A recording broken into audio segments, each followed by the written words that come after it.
Let's learn about expressions now. Expressions are the way in which we give values to any command, like what the color should be or what the text should be. And normally, we would give the values using data because that's what PPTXHandler and SlideSense are for. But if we want to give these explicitly as text or numbers, then the way to do this is slightly different. Let me explain this by showing you an example. Let's take this rectangle. It's called rectangle 1. And in rectangle 1, we want to set the fill color, the background color, to red. So the logical way of doing that would be to specify rules in which rectangle 1 has a fill colon red.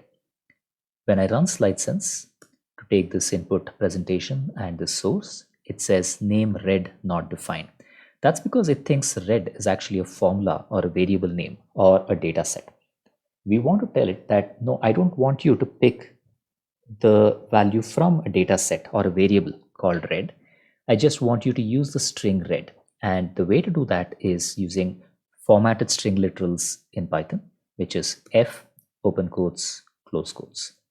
So what this says is that take whatever you have here, and if I put in some data expression, then format it, but if not, just take it as a string. So let's run this. SlideSense opens a new presentation in which the fill color is red. We can have formulas in this as well. So if, for example, I wanted to put in a piece of text for this rectangle in which the formula is, so the formatted string literal uses the sum of 1 plus 2 is equal to, and instead of typing 3, I put in curly brackets 1 plus 2. This, when I run SlideSense, will actually evaluate the expression and say 1 plus 2 is equal to 3.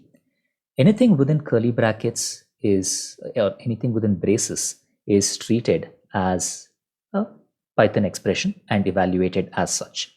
This means that we also have access to the variables that Python has and the variables that we can load from data. What do you need to remember?